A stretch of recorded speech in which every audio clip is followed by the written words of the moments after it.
अकलितों, वंचितों, शोषितों, दलितों, समाज के पिछड़ों, अति पिछड़ों, गरीबों के लिए हमारी सरकार कटिबद्ध है काम करने के लिए, विकास करने के लिए, और हम उसी ओर अग्रसर हैं, काम कर रहे हैं।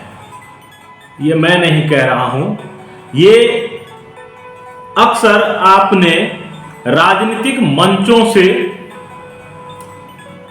नेताओं को बोलते हुए सुना होगा। मैं बात बिहार के संदर्भ में कर रहा हूं। क्या ये जमीनी स्तर पर ऐसा होता है या ये केवल नारेबाजी, भाषणबाजी तक ही सीमित है?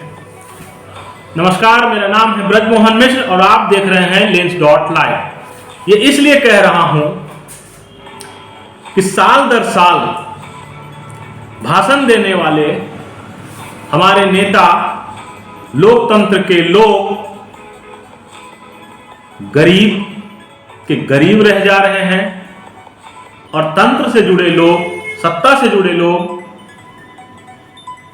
अमीर और अमीर होते जा रहे हैं। फिर इस भाषण का मोल क्या है? चल रहा इंडेक्स 1994 से लेकर के 2016 तक गरीबी दर कैसे बढ़ता घटता रहा और बिहार की स्थिति कैसे खराब की खराब बनी रही, उसको दर्शा रहा है।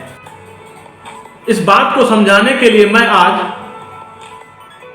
पिछले दिनों नीति आयोग की जो रिपोर्ट आई उसे पढ़ रहा था और देख करके बड़ी पीड़ा होती है।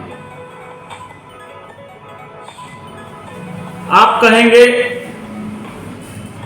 विशेष राज्य का दर्जा दिए जाने को लेकर इन दिनों कहें या इन दिनों फिर से उभर रही है बात, ज्यादा उछाली जा रही है, जिसको लेकर के जदयू और भाजपा के बीच आपस में टकराव है। ये मांग पिछले कई सालों से हो रही है। क्या है जमीनी हकीकत? क्या है? शोषितों, वंचितों, दलितों, अकलियतों के विकास का नारा देने वाली सरकारें क्या ऐसा कर रही हैं? 2021 में जो नीति आयोग की रिपोर्ट आई उसमें बिहार देश का सबसे गरीब राज्य दिखाया गया। 51.9% गरीब है, लगभग 52%। और आपको जान के ताज्जुब होगा कि हम पिछले कई सालों से गरीब दर गरीब होते ही चले आ रहे हैं। फिर ये विकास का पैमाना क्या है? कहां हो रहा है विकास? किन लोगों के जीवन में आमूलचूल परिवर्तन आ रहा है? आप कह सकते हैं या आप देखते होंगे आए दिन पकड़े जा रहे हैं अधिकारी, करोड़ों रुपए के कैश, या आपके मंत्री जी या आपके संतरी जी अमीर हो रहे हैं। मैं आपको डाटा की मदद से कुछ बताना चाहता हूं जिससे आप समझ सकते हैं कि कैसे बिहार के साथ छलावा होता रहा है। मल्टी डायमेंशनल इंडेक्स जो है, पुअर स्टेट के लिए जो मल्टी डायमेंशनल इंडेक्स है, अलग अलग पैमाने पर जो जीवन स्तर के अलग अलग जो पैमाने हैं उसमें हम कहां हैं और हमने क्या किया है। और तब मैं कहूंगा कि आखिर सरकारें पिछले 15 साल से या उससे पहले की सरकारों ने क्या किया। 2021 में जो आंकड़े आए वो कहती हैं कि गरीब लोगों की संख्या बिहार में 51.9% है जो देश में सबसे ज्यादा है। यहां पर पोषक भोजन के मामले में हम सबसे पीछे हैं। आप समझ सकते हैं, जो बेसिक चीज है पोषक भोजन के मामले में सबसे पीछे हैं। कुपोषण, बच्चों में कुपोषण के मामले में हम उत्तर प्रदेश के बाद दूसरे नंबर पर हैं, सबसे अधिक है उत्तर प्रदेश के बाद। मातृत्व स्वास्थ्य के मामले में देश में सबसे खराब स्थिति है। स्कूल से जो बच्चे वंचित हैं, जबकि हम लोगों ने, बिहार सरकार ने कितनी ही योजनाएं चलाई होंगी, साइकिल, और कितने वादे किए होंगे कि हम स्कूलों के शिक्षा के क्षेत्र में सुधार के लिए तमाम कोशिशें कर रहे हैं, तमाम वादे। लेकिन हकीकत क्या है? इस रिपोर्ट के अनुसार हकीकत क्या है? हम जो खाना बनाने वाला ईंधन है उसकी उपलब्धता भी हमारे यहां अन्य राज्यों की तुलना में सबसे ज्यादा है। अब शौचालय बनाने के लिए कितनी योजनाएं चली, अलग अलग राज्य स्तर से भी, केंद्र स्तर से भी। शौचालय बनाने के मामले में भी हम झारखंड के बाद सबसे पिछड़े हैं। पीने के पानी के लिए के मामले में मैं आपको एक बात बताऊं, पीने के पानी के मामले में नल जल योजना का कितना प्रचार हुआ और कितना करोड़ों अरबों रुपया खर्च हुआ। अब मैं इसमें आपको एक, ऐसा नहीं है कि इसमें सुधार नहीं हुआ, इसमें सुधार हुआ, लेकिन इस योजना की दूरदर्शिता को लेकर के मैं प्रश्न चिन्ह खड़ा कर रहा हूं, क्योंकि 2014-15 के बेसलाइन से यह सर्वे रिपोर्ट करती है। उस समय हमारे बिहार प्रदेश में जो पानी, पीने के पानी से वंचित लोगों की संख्या थी वो महज 2.34, 2.25%। और आज जब हमने करोड़ों अरबों रुपए खर्च कर दिए नल जल योजना के नाम पे, और इससे पहले 2009-10 में 700 करोड़ से अधिक का ग्लोबल टेंडर मिनी जलापूर्ति योजना में निकला था। उसके बाद अलग अलग समय में भी इस योजना में करोड़ों रुपए के टेंडर निकले शुद्ध पानी के लिए, आयरन फ्री, आर्सेनिक फ्री पानी के लिए अलग अलग टेंडर निकले करोड़ों रुपए के। और 2015-16 से लेके आज हम 2.34 वंचितों से घट के आए हैं 1.7, मतलब कि करोड़ों अरबों खर्च करने के बाद 0.6% हम सुधार कर पाए हैं। बेसिकली इस पेयजल के नाम पे जो लूट हुआ है, इस योजना में जितनी जरूरत, वास्तविक तौर से इस योजना को लेकर के जितनी जरूरत नहीं थी, इसमें जितनी राशि खर्च की गई उस बनिस्पत और कई जरूरी चीजें थी जिसमें खर्च करने की जरूरत थी। मसलन आवास, मसलन स्कूल, मसलन हेल्थ, लेकिन हमने ऐसा नहीं किया। अब आप समझिए कि आवास, ये रिपोर्ट कहती है कि आवास की उपलब्धता के मामले में हम आज भी 65.3% लोग आवास से वंचित हैं। अब सरकार कह रही है कि हम खेतों तक पानी ले जाने की निषाद निश्चय योजना 2 के तहत खेतों तक पानी ले जाने की योजना पे काम करेंगे। अरे भाई साहब, पहले से जो राजकीय नलकूप उपलब्ध हैं उनको तो दुरुस्त करके खेतों तक पानी पहुंचाया नहीं जा रहा है। इस तरह की योजनाओं के नाम पे सालों से लूट हो रही है, और नतीजा है कि अधिकारी, नेता की जेब गर्म हो रही है, मोटे हो रहे हैं, और आम लोग जिसके नाम पे आप राजनीति करते हैं वो गरीब के गरीब रह जाते हैं। वास्तविकता यही है। अब आपको मैं बताता हूं कि एक स्टेप बाय स्टेप एक माइलस्टोन सेट करके, एक माइलस्टोन की कहां कहां कैसे है। 2000 में बिहार अलग हुआ झारखंड से। हम 2000 में झारखंड से अलग हुए और उस समय बिहार में गरीबी रेट 42.8% था और जो नेशनल रेट था वो लगभग 28.25%।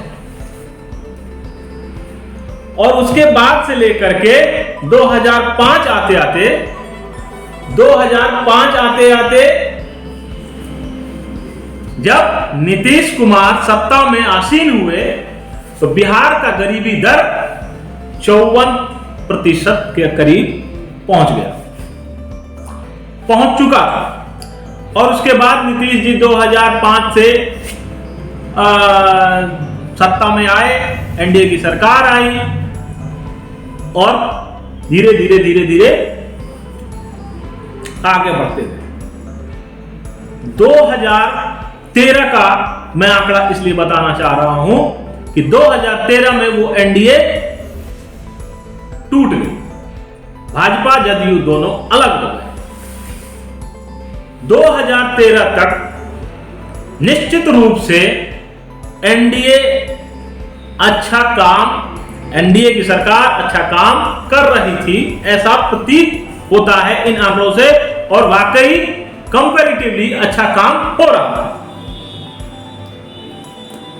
2013 तक गरीबी दर बिहार में घटके 40.6% रहा। सत्ता का अब संघर्ष शुरू हुआ। अब सारी कवायदें सत्ता को बचाने में लग गई और इसका नतीजा क्या हुआ? उसके बाद से जो कि मैं बताता हूं 2011 से 2013 से पहले के कुछ सालों में 10 11 12 इन वर्षों में गरीबी दर बिहार में घट के 34-35% तक रह गया था। हम देश में नंबर 1 गरीब राज्य से नीचे 2-3 नंबर पे आ गए थे। हमसे ऊपर उड़ीसा, झारखंड, ये लोग गरीब राज्यों में सबसे ऊपर आ गए थे।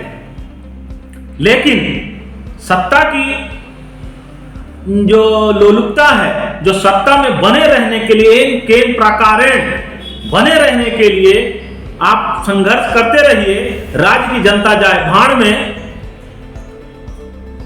बिहार के साथ भी ऐसा ही हुआ 2013 से लेकर के। और आगे बढ़ते हैं नीतीश कुमार के उस महत्वाकांक्षी योजना कहे, अदूरदर्शी निर्णय कहे, जो कि सुप्रीम कोर्ट के चीफ जस्टिस एनवी रमन्ना भी कह चुके हैं, शराबबंदी 2016 में ये लागू हुआ और 2016 आते आते बिहार में फिर गरीबी दर बढ़ के 52% हो गया और उसके बाद से तो फिर कहना ही नहीं। उसके बाद से तो आर्थिक रूप से भी हम कमजोर होते चले गए और 2021 में भी हम वहीं खड़े हैं, करीब वहीं खड़े हैं। 2016 में हम 52% गरीबी हमारे राज्य में थी और 2021 के भी की जो रिपोर्ट आई है नीति आयोग की मल्टी डायमेंशनल इंडेक्स में हम पीछे हैं 51.9%, करीब 52%। आखिर इतने सालों में फिर बिहार को गरीबी से उबारने के लिए या यहां गरीबी का प्रतिशत कम करने के लिए हमने क्या किया? अगर आप गौर से सोचेंगे कि सरकार ने, जो भी सरकार है पिछले 15-16 सालों से नीतीश सरकार है, आखिर हुआ क्या? किसी राज्य को गरीबी से उबारने के लिए सबसे अधिक जरूरत होती है वहां औद्योगिक विकास। क्या हमने केवल वोट बैंक की पॉलिटिक्स की ऐसी योजनाएं, ऐसी चीजें करते रहे जिससे केवल वोट बैंक बनता रहे, चाहे वो क्या कहते हैं, दलित से महादलित 23 उपजातियां थी, दलित में 22 को किया गया महादलित। पासवान चूंकि उनके साथ थे नहीं तो वो महादलित में नहीं हुए। बाद में जो है, जब जितेंद्र राम मांझी की सरकार आई, उन्होंने भी पासवान को भी महादलित में शामिल कर दिया, दलित से सब महादलित हो गए।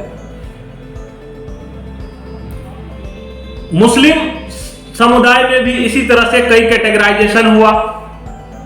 केवल वोट बैंक को बनाए रखने के लिए सारा काम चलता रहा।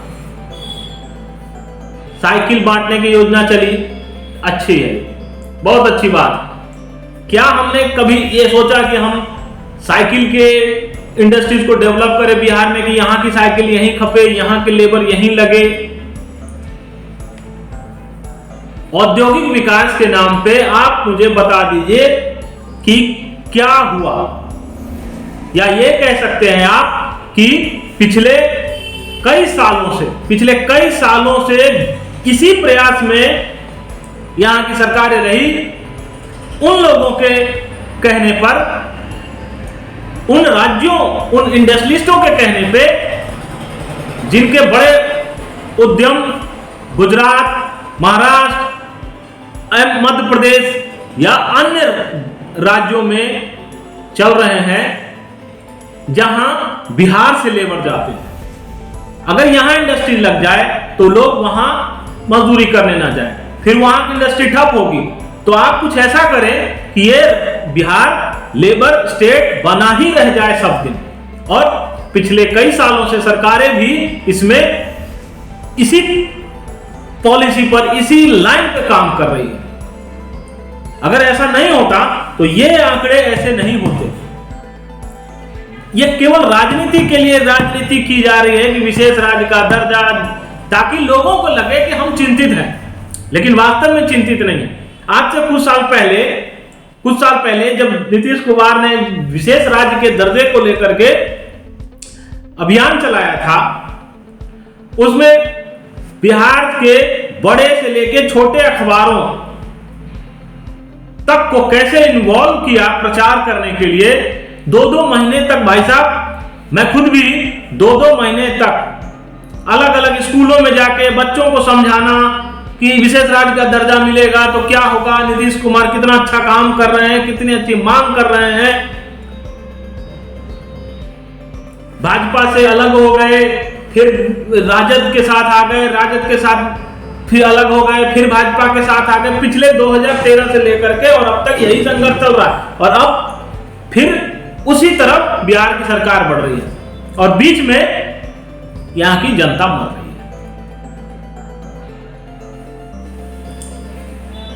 आंकड़े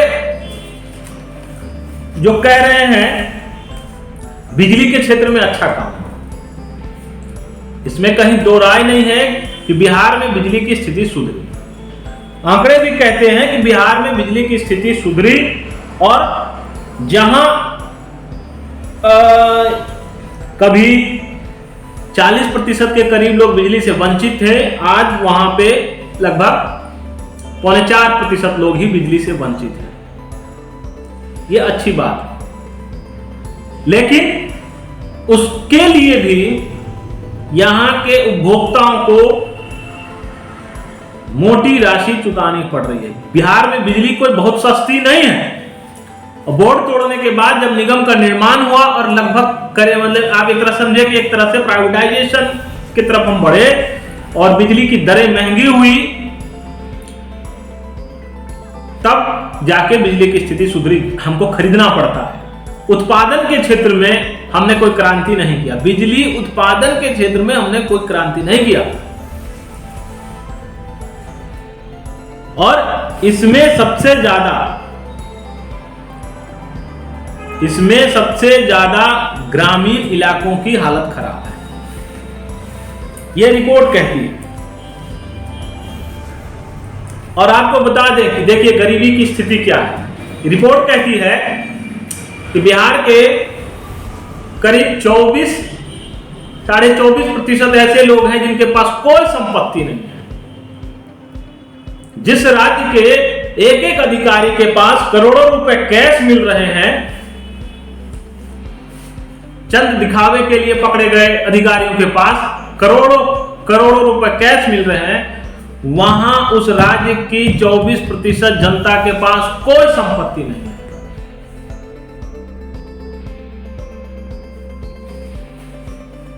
और आप केवल पिछली सरकारों का रोना रो करके और अपने नाकामी को छिपाने का प्रयास करते हैं। आज आपके पास कहने के लिए क्या कुछ भी नहीं है कि हमने औद्योगिक क्षेत्र में क्या किया, हमने जो है गरीबी रेखा से गरीबी को अपने राज्य में दूर करने के लिए क्या किया, क्या औद्योगिक विकास हुआ, रोजगार की क्या स्थिति है। तो पिछली सरकार ने क्या किया, मंचों से सुनाया जा रहा है कि पहले क्या पहनने के लिए भी नहीं था, पहले खाने के लिए नहीं था। आपको बता दूं 2004-05 स्टेट वेलफेयर डिपार्टमेंट जो है, central welfare department, state welfare department, उसकी रिपोर्ट कहती है कि 2004-05 में ओवरऑल बिहार में 41% गरीबी थी और आज 2021 में हम 10% बढ़ चुके हैं। तो कहां हम हट गए, बीमारू स्टेट से बाहर हो गए। फिर हमने क्या किया 15 सालों में, हमने क्या किया 15 साल बेमिसाल हमने क्या किया। इन्हीं सवालों के साथ मैं आप को यहीं छोड़ता हूं और इस तरह की और रिपोर्ट, जमीनी रिपोर्ट आपके बीच लाता रहूंगा, साझा करता रहूंगा। तब तक के लिए नमस्कार।